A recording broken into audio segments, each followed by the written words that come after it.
o a las aplicaciones como por ejemplo lo que yo les, no sé si a ustedes les dije de iDoctus, que es el chequeador de interacciones farmacológicas. Inclusive ahí mismo en iDoctus aparece una parte que dice reacciones adversas. Vamos a hacer el ejercicio.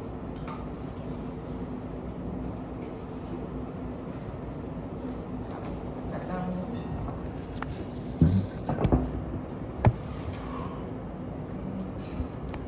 Por ejemplo, con clindamicina, ¿listo? Aparte de las interacciones, comprobador de interacciones, existe un ítem que dice reacciones adversas. Entonces, mire todas las reacciones adversas que está descrita en la literatura, ¿sí?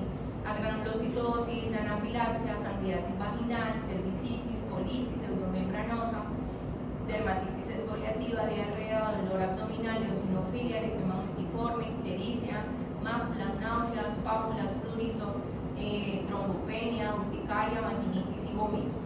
Todo eso lo genera la clindamicina. Si yo tengo un caso, y ese caso ocurre con frecuencia, la colitis pseudomembranosa, que es una infección grave por un tipo de clostridio a nivel gastrointestinal que puede terminar en la muerte de un paciente, ¿sí? Se puede dar con el uso inclusive adecuado de la clindamicina en pacientes con predisposición. Y si la usan de forma inadecuada por tiempo prolongado, pues más riesgo de colitis pseudomembranosa tiene.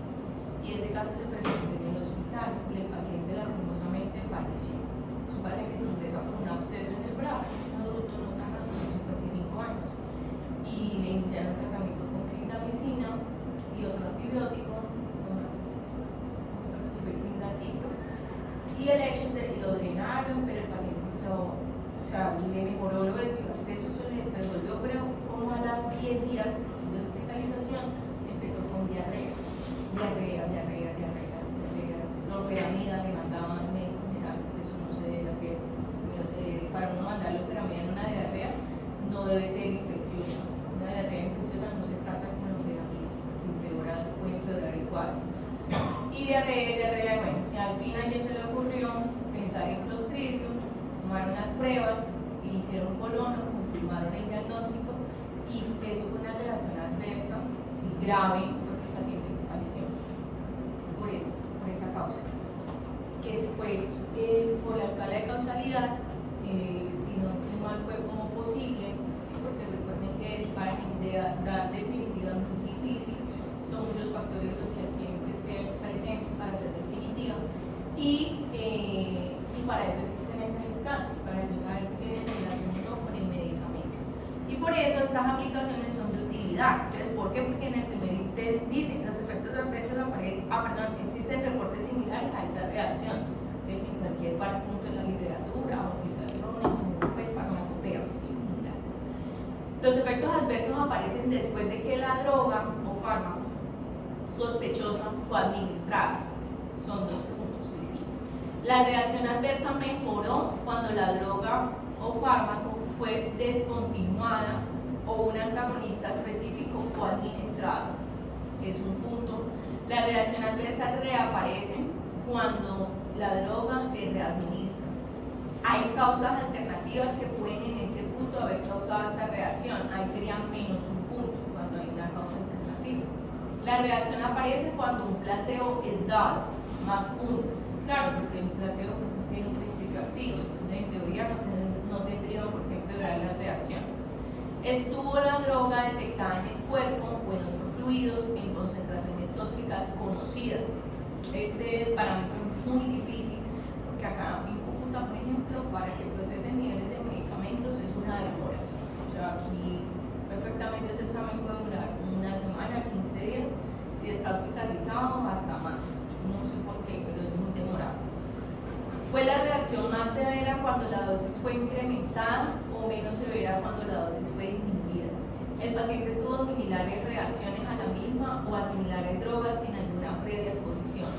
Fue el evento adverso continuado por evidencia objetiva, es decir, laboratorios, pruebas diagnósticas, ¿sí?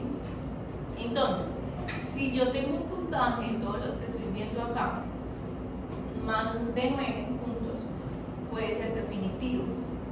Si es de 8 a 5 es probable, si es de 1 a 4 es posible y Si es 0 puntos, pues es dudoso o no clasificable. ¿Listo? Hay otros algoritmos como el de Kars y Lasaña, en donde aquí evalúan secuencia temporal, conocimiento previo, efecto de retirada, readministración y existencia de una causa alternativa al medicamento. Eso también es unos grados de puntaje y de acuerdo a los puntajes pues se puede clasificar como definitiva, probable, posible, condicional y probable. Entonces tienen que tener esos criterios: la secuencia temporal, el intervalo de administración del medicamento y el efecto indeseable. Recuerden que esta secuencia temporal pues es muy importante para todas las reacciones. Conocimiento previo, qué grado de conocimiento en la bibliografía de la relación fármaco-reacción adversa existe. No es porque yo crea o yo piense que es por el medicamento, no al final no es nadie. No acá en este mundo, bueno, yo por lo menos no he creado algo nuevo ni me he inventado nada en la medicina. Todo lo que digo es simplemente repetir lo que ya están los libros, como casi la gran mayoría de médicos. Hay algunos que sí se enfocan en la parte científica, en crear una molécula, medicamentos, o teorías, o tratamientos, y bueno, eso es otra cosa. Entonces, todo lo que se ha aportado en la literatura, en los libros. Efecto de la retirada, evolución del efecto indeseable. O sea, si yo suspendo un fármaco y el paciente mejora, pues eso da mucho que pensar, ¿cierto? O sea, sí puede ser por el medicamento. Readministración, efecto de la reexposición al fármaco sospechoso, cuando se vuelve a administrar el fármaco. Y existencia de causa alternativa al medicamento. O sea, ¿cómo lo ven? Es básicamente lo mismo que evalúa Naranjo, pero pues de otra manera. ¿Listo? Ese es el que menos se usa. Precauciones para evitar la presentación de una reacción adversa a medicamentos. Recuerden que las reacciones adversas a medicamentos casi nunca son prevenibles. ¿Listo? Recuerden. Pero sí existe una pequeña posibilidad de que puedan ser prevenibles, ¿sí? Sobre todo las que están relacionadas con eventos adversos a medicamentos. Entonces, ¿cuáles son las precauciones? Los medicamentos hay que administrarlos solo, cuando están indicados. ¿Sí? O sea, evitar la automedicación. Hay que elegir siempre los fármacos con menor potencial tóxico e igualdad de eficacia. Es necesario emplear medicamentos conocidos, no ponerse a utilizar unas moléculas que le trajo un diseñador médico y la que están impulsando en el mercado. No. Hay que emplear el menor número de fármacos simultáneamente. Alguien me preguntaba que si un fármaco se puede dar al mismo tiempo. Pues algunos sí se pueden dar al mismo tiempo, pero pues obviamente debería de evitarse dar un montón de fármacos en el mismo momento, porque eso aumenta el riesgo también de interacciones farmacológicas y por el riesgo de reacciones adversas o eventos adversos en los pacientes. Métodos para realizar farmacovigilancia. Entonces, los métodos son varios, pero básicamente la farmacovigilancia la dividimos en dos, que es farmacovigilancia activa y la pasiva. La farmacovigilancia activa es salir a buscar estos eventos, o sea, buscar esto, hacer como auditoría en historia clínica, buscar en la historia clínica, ver qué pasó, buscar el uso adecuado de medicamentos. Por ejemplo, en el hospital se utiliza algo que se llama trigger tools o como marcadores de medicamentos o medicamento trazador. Y es, por ejemplo, yo he evaluado, hacía seguimiento cuando utilizaban hidrocortisona, metilprednisolona. ¿Por qué? Porque son dos fármacos que utilizan mucho en reacciones alérgicas, sobre todo de exantemas cutáneos, por reacciones alérgicas de hipersensibilidad tipo 1 por medicamentos, ¿cierto? Otro fármaco, la naloxona, porque utilizan naloxona intrahospitalariamente. Si la están utilizando es porque se pasaron de dosis de opioides. Entonces, para mí eso era un marcador. Flumazenil, que es el antídoto denso, que es raro que se utilice el flumazenil, realmente casi no se usa, pero pues si lo usaban era porque se pasaron con alguna benzo. Por ejemplo, el uso de difenhidramina, que es un antihistamínico, también se utilizaba para tratar alergias de ciertos medicamentos, o loratadina o algún antihistamínico en general, se hacía el seguimiento, ¿listo?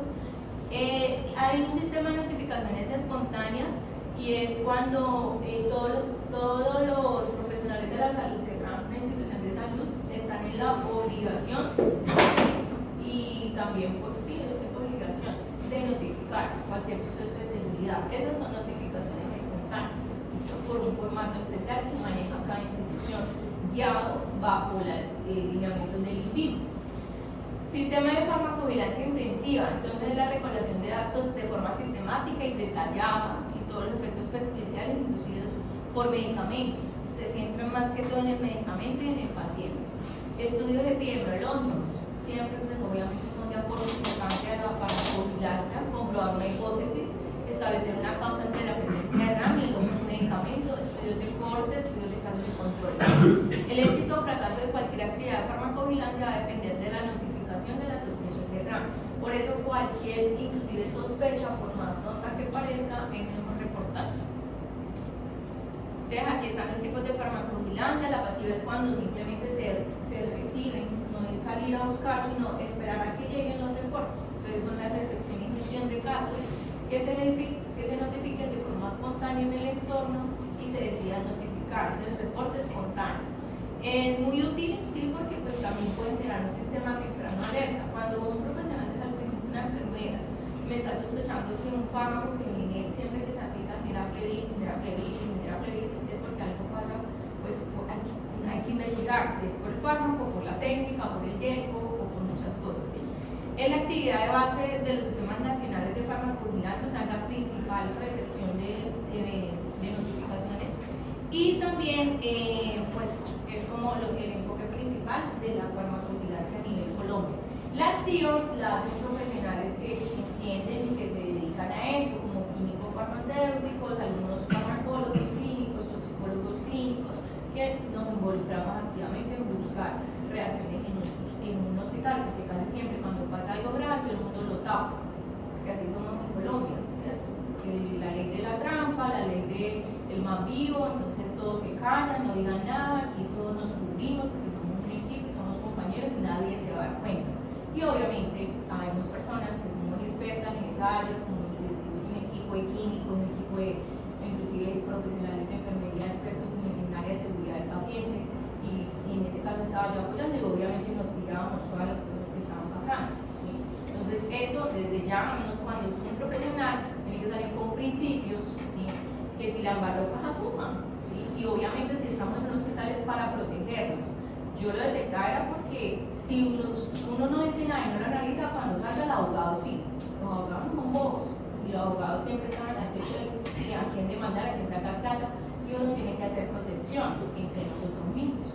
Entonces la idea de hacer análisis de detección por tiempo en un hospital o en un centro de salud es que buscar la manera de cómo protegernos, o sea, cómo llenar esos vacíos legales y colocar en la historia como, bueno, presentó una reacción, a veces es normal que pase, pero tratamos de manejarla de esta manera, se analizó de esta forma, se hicieron estas mejoras en la institución para que no volviera a suceder con otro paciente y ya eso es una reparación. Entonces, es diferente a uno ocultar las cosas y que ya luego el abogado se dé cuenta y decide venga toda la demanda con toda una institución de salud. Son casos diferentes y por eso hay que cambiar de chip. Bueno, la actividad ya la hablamos. ¿Cómo poner en funcionamiento? No voy a tener eso porque pues, realmente no es la idea. Eso sí, ¿quiénes van a generar la notificación? Ya les dije que cualquier profesional de salud, ¿sí? Obviamente ahí van a estar ustedes como médicos y que van a reportar cualquier reacción adversa a medicamentos, inclusive los medios de contraste. Cuando se hacen imágenes diagnósticas con contraste, esos medios de contraste, yodados o no yodados, generan muchas alertas en los pacientes, nefrotoxicidad, algunos. Entonces todo eso se debe reportar. Vacunas, claramente, sabemos que hay, inclusive hay un sistema de farmacovigilancia específica para las vacunas. Abuso de fármacos, uso de medicamentos en el embarazo y lactancia. También las reacciones no solamente a medicamentos, digamos, utilizados tradicionalmente por la medicina tradicional, sino también productos herbales, nutracéuticos, productos a veces que no tienen ni siquiera registro en VIMA, ¿sí? Que generan claramente mayor riesgo de reacciones. Todo eso se debe reportar. Remedios caseros, plantas, todo eso se reporta. Todas las sospechas que ustedes tengan como reacción adversa, ya sean graves o no, ya sean conocidas o no, se deben reportar y generar la cultura de notificación siempre. Eso. En fármacos conocidos, notificar siempre en cualquier sospecha, notificar reacciones también conocidas y desconocidas, y así sean poco importantes, hay que reportar, ¿sí? Y en fármacos nuevos, reconocidos, cualquier cosa debe ser analizada, porque ahí sí es donde más los ojos deben de estar puestos encima, porque claramente es un fármaco que apenas se está utilizando en la población en general. Y por ejemplo, esos son apenas algunos ejemplos que se deben reportar: hipotensión poríaca, y con así, o sea, que aquí uno espere que el antihipertensivo, en este caso inhibidor de la enzima convertidora angiotensina, como por ejemplo el enalapril, pues uno espera que controle la tensión, no que la baje. Ya cuando la baje, muy normal. Eso ya sería o sobredosificación o está interactuando con otro fármaco, entonces es un suceso de seguridad que hay que reportar. Hiponatremia por carbamazepina, muy frecuente, muy frecuente. Pacientes convulsionados, epilépticos que toman crónicamente carbamazepina pueden hacer trastornos electrolíticos y principalmente con atremias. Reacciones extrapiramidales por antipsicóticos. En urgencias pediátricas llega mucho por metoclopramida. Entonces, mira, son ese antiepílico en la población pediátrica. Ya hoy en día, los pediatras han sido más conscientes de no formular tanto metoclopramida, inclusive en general a niños pediátricos. ¿Por qué? Porque son más sensibles a hacer esos efectos extrapiramidales y llegan allá todos distónicos, simulando un episodio convulsivo, pero no una convulsión, sino el efecto de la metoclopramida. ¿Listo? Hay hoy en día antigenéticos más seguros para los niños. Fallo terapéutico, trombocitopenia por heparinas, que es una entidad descrita en la literatura y bien documentada. Brote por un antibiótico o exantema cutáneo. Si el efecto es deseado o no, hay que reportar. Si es lo suficiente molesto o no, también hay que reportar. Y siempre suspender o cambiar el medicamento, disminuir o ajustar dosis cuando no se pueda suspender y dar un tratamiento específico, claramente al tipo de reacción. Bueno, eso no lo voy a hablar y ya. Listo, queridos. ¿Alguna pregunta, duda con respecto al tema de farmacovigilancia? Profe, Dímelo. ¿A ustedes como médicos las farmacéuticas lo buscan para que distribuyan el medicamento? No es distribuir. No, eso los distribuidores. O sea, bueno, no usar la palabra, o sea, como para que den a conocer el... Sí, eso es trabajar con la industria farmacéutica. Y sí, no son tampoco visitadores, porque los visitadores médicos no es otra profesión, pero sí, o sea, es hablar, ¿sí? Sobre todo a nivel científico, porque nosotros pues tenemos el clavado conocimiento científico de un medicamento, ¿sí? Ir a hablar en los diferentes puntos estratégicos, tanto comerciales como de la clínica, ¿sí? Sobre teoría y seguridad y eficacia de ese fármaco que yo estoy promocionando en la industria y les pagan muy bien. Sí, bueno, usted lo ha hecho, a ustedes les hacen firmar algo y de pronto ese algo no les permite dar un reporte de... Sí, es que normalmente, nosotros por ejemplo en la residencia rotamos por una industria farmacéutica que se llama Astelas Pharma, ¿sí? Ellos promocionan o fabricaban, ¿sí? Productos oncológicos, sobre todo para el cáncer de próstata, un tipo de leucemia y no me acuerdo con qué otro medicamento era el que ellos manejaban. ¿Qué hacían ahí? Hacían farmacovigilancia de sus productos, o sea, ellos tenían enlistados los pacientes que están recibiendo sus medicamentos y periódicamente, inclusive nosotros que participamos de esa farmacovigilancia, llamar al paciente y preguntarle cómo se siente con el medicamento, cómo le ha ido, le ha dado algún síntoma, tal, si se hacía el reporte, si no, pues se continúa el seguimiento. Y también pues daban charlas a las diferentes instituciones de salud, clínicas, hospitales, universidades, algunas veces, pero era más que todo clínicas y hospitales, sobre el producto, cuál era su principal foco terapéutico, para que se usaba, las dosis, sus efectos adversos, las reacciones que podían generar, cómo se podían evitar. Básicamente era eso lo que hacía. ¿Listo? Y eso es lo que hace, se dedican muchos médicos, ya sean farmacólogos clínicos o psicólogos clínicos, se dedican a eso y le pagan